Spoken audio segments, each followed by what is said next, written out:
In today's video, I'm going to be showing you the power of building a brand for your Kindle Direct publishing business and why it's the key to getting you from 0 to consistent 5K to 10K months.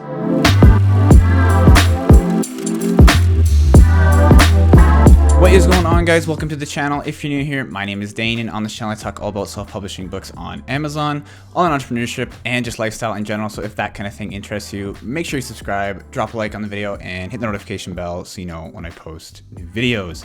In today's video, I'm just showing you exactly the power of building a brand for your Kindle Direct publishing business and why it is the turning point from going to 0 to 10K months, but then making it consistent so that it lasts. So you don't have to have a single 10K month and then dip back down to 2K. So you have that consistent 5K, 7K, 8K months, month after month after doing it once. That's the power of having a brand on Kindle Direct Publishing. And I'm just showing you some examples from one of the students in my program, my paid program. His name is John. And if you're familiar with my channel, I've talked about John a few times before.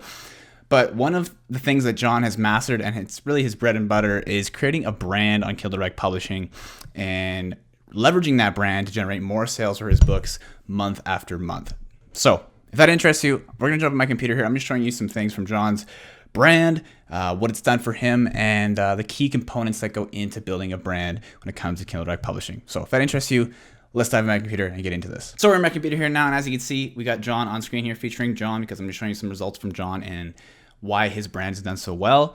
And this whole slide thing is called The Power of Building a Brand, and it's showing you exactly why it turns things into a consistent $5,000 to $10,000 per month for your Kindle Direct publishing business. And it's not just some outlier month where you make 10K and then it just dips down back to 2K. So I'm just showing you some examples and different things that go into a brand and why it's done so well for John. So first things first, let's take a look at what it's done for John. So you can see his first month that he hit 10,000 in a single month was March of 2021. And you might think, oh, that's an outlier month. But as we continue through here, you'll see that he has consistent months coming in month after month with his publishing business because that he's focused on a brand. And it's not just some throwaway books that are making all these sales in 1 month and they die out. So you can see March 2021, he also bought a new car that month because it contributed towards that. So congrats to John.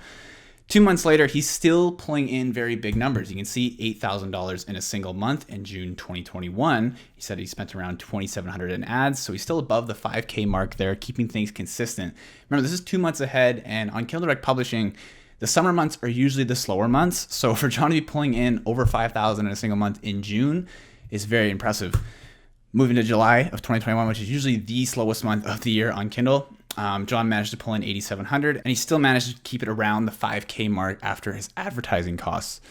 So John has managed to keep things consistent for a span of almost the entire half of the year. And so we're going to move into Q4, and John's sales are just going to pick up and get more and more. Because like I said, July is one of, if not the slowest months on Kindle Direct Publishing. So congrats to John, and I'm sure that he would agree with me. It's because he's built strong brands on Kindle Direct Publishing where one brand benefits the other brand, and he can use that and leverage that to get sales from this brand and bring sales over to a new brand if he wants to start that brand, as long as they're similar in terms of niche. So John has done that very well, and you can see it shows in his numbers. So you're probably wondering, how has John done it? I've kind of explained it, but let me show you the main things that John has done. So he's focused on high quality books. Okay, high quality foundation equals high quality results, and this all contributes to the brand itself. He's also built book brands, like I said, creating a customer database via email and promoting his new releases to these customers. And this is one of the major keys when it comes to building a brand. The thing that you can have with a KDP brand business compared to a KDP business that doesn't focus on branding at all is with the one with the brand, you can build an email list that supports your books every time you launch them. For example, I was talking to John about this, and he said to me, every time I release a new book, I get these advanced reader copies, which are basically little codes you can send out to a mailing list, because he has a brand, so he has a bunch of customers in his database. He sends it around 50 of these to people, which are basically little links that you can click and download your book before it goes live on KDP, read it and review it, so you get a bunch of reviews right away. He sends out around 50 of these to his list, and instantly around 45 to 50 of them are claimed. And then he has 40 to 50 reviews coming in right away in the first week that his book launches. So he has those reviews on there. He has that social proof instantly as soon as the book goes live, which is insanely powerful. Okay, so with a brand, you can build that kind of list, leverage it to get reviews, and then those reviews are social proof for more sales to come in the very beginning. And the more sales you get in the beginning that your book launches, the more successful the book will be for the longevity of its life. So that's one thing that is very powerful, is creating that customer database with the brand. And I'll show you in a second what this whole brand thing looks like in a visual, but that just gives you a sense of how powerful this kind of thing can be. That's why John has been able to leverage his brand and keep those sales consistent throughout this year. And as he goes into Q4, it's just going to get better and better for him. And one thing I did not want to mention, John has also mastered Amazon ads, okay? And this contributes to a successful brand on KDP, whether you have one or not. Having successful Amazon ads is a major key. And I have tons of other videos about Amazon ads. I don't really talk about that today, but I couldn't just not mention it because it's something that is also helping him do so well on those months that I showed you earlier. So now you know all that stuff about John and his book brand on KDP and the main things that contribute to his success. Let's take a look at this visual I have here, which is basically a visualized version of how a brand might look on KDP. It doesn't have to be this technical or advanced with this many pen names. You could have one pen name, but this is just an example of one that might be flowing and doing very well where they complement each other on each release. Like I was talking about with John's arcs where he gets advanced reader copy reviews. This is all the stuff that can go into a brand to make it super powerful when you're running it on KDP. So this visual is taken directly from my paid program, and I just thought I'd put it in the video here to give you guys a better representation because it's the best I could really think of. So you can see top right, there are 4 layers. There's that orange layer, the blue layer, the green layer, and then the red layer. So I'll go down and explain each layer of a potential publishing brand and how it might look. So in orange, you can see we have the registered business, and this is where you'd have maybe your legal business name or your publishing name. That would be like once you publish a book, the book is published under, and I have an example, DM Publishing. That might be the top. That's the top of the umbrella, the top of the pyramid, whatever you want to call it when it comes to having that publishing the brand. Below that is the blue layer, which is your surface level brand. Okay, and this might be where you have your brand name. So in my example here, I have one called Household Creative. It's just for all of different, where I can have all of my different niches that fall under Household Creative. And you can see I have different things like gardening at the very bottom here. I have the other person is like focused on arts and crafts. Then one guy's focused on home improvement. And all those 3 niches, all those 3 keywords, those topics, they all kind of relate to my main overarching brand, which is like Household Creative. Okay, and then you have like a logo or a banner, and then this is where your email list will be saved. So this is where all of your customers will come in. They're all interested in that housing, gardening kind of niche. That's where you have all of your emails and all that stuff. So you can promote different books that fall under there. You're not just limited to only gardening. You have a whole email list where you can promote stuff about home improvement. You promote stuff about arts and crafts. You can post stuff about gardening. Put all 3 of those things. That makes the list interested in all those, so you're not limited to one single book. And within this surface level brand, you might have an email list like I talked about. You might have like a Facebook page, stuff like that.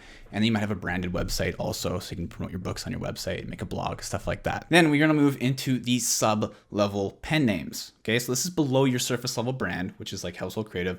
Below that, you have your pen names. And this is where all your pen names, all your different niches come into play, like I was talking about. So the green level is where you have your arts and crafts, you have your gardening, you have your DIY home improvement. They are all the ones that are falling below that main overarching brand, which is the Household Creative. And then above that, you have your registered business, which is just this publishing thing that you put on there. So if you're publishing a book published by, the registered business isn't a huge player in this, but it just makes things look more professional. So you can always just start from the surface level brand if you don't want to register a business for your publishing brand right away. And then below that, you can see we have the pen names. So I have just random pen names made here. And the red part is the keywords that fall within those niches. So you can see we have the arts and crafts one on the left here. We have the gardening one in the middle here, and then Larry Smart is the DIY one. And then within those, we have different keywords, and those different keywords represent each book that we might make for that pen name. So you can see origami how-to, crochet for beginners, flower coloring book. Those are all kind of arts and crafts things for Linda Stone. Then we have Louise Golden. We have hydroponic gardening, aquaponic gardening, raised bed gardening, all these gardening topics. And then finally, we have Larry Smart. He's got minimalistic home, DIY home improvement, basics to plumbing, locksmithing. So you can see 3 different niches for all of our different pen names, and they all kind of are related to each other. So when one releases a book, we can use the email list from the other ones to promote that new book. So if Linda Stone releases a new book, I send out a mass email to all of my emails in my database saying, hey, Linda Stone has a new book. If you want to be an early reviewer, here's the link to download it and be an early reviewer. Simple as that. This kind of thing is very powerful, and this is what can carry your Kindle Direct publishing business and Audible business throughout the year, so you get those consistent sales. So it's not just like a single month where you make 10K and it's like, okay, I'm done. I'll just fizzle out. This is what keeps things consistent over time. So before I end things off here, hopefully you guys enjoy that visual. Here's an example of just like a pen name that has a bunch of different books under the single pen name. I don't know if it's a full-on brand, but this is like a Rockridge Press pen name. So Rockridge Press, for example, would be the publisher. And then below that, they have different niches. And this one is in the gardening niche. You can see it's a single pen name. She has 3 different books, and they're all in a similar niche. So when Rockridge Press releases a new book from her, they can send out an email to their entire email list, and whoever's interested in that new book will download those pre-reviewer emails, for example. Or you can just promote books, whatever you want to do. So you can see how powerful it is. I'm pretty sure this is Rockridge Press. I saw it somewhere. If I click into a book, you can see right here, publisher, Rockridge Press, August 18th, 2020. That's just how it would work. Very simple. And then below that, of course, they have their sub-level brands with their books. And it's just one of the books that they're selling.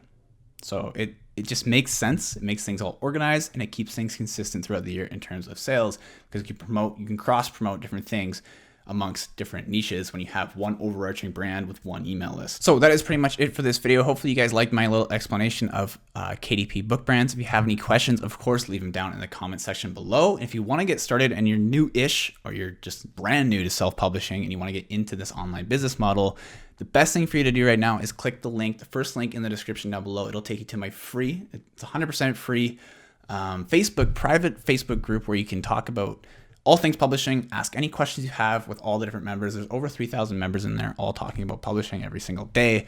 So if you have any questions, you want to get started, I also have a free starter guide in there that's going to give you the 5 steps to starting with self-publishing. 100% free as soon as you join the group. So again, if you want to join that group, it's linked down below. This is an older picture. You see it's 2.5K members, but now we have over 3,000 members. So it's growing steadily, and it's a great place to ask any questions you might have about self-publishing and get that starter guide to get you going. So that's it for today, guys. Hopefully you enjoyed the video. Again, if you liked it, make sure you subscribe, drop a like on the video, and hit the notification bell so you know when I post new videos. Try to post new videos about self-publishing, entrepreneurship, lifestyle every single week. So if you like those kind of things, again, make sure you subscribe, and I'll see you in next week's video. Peace.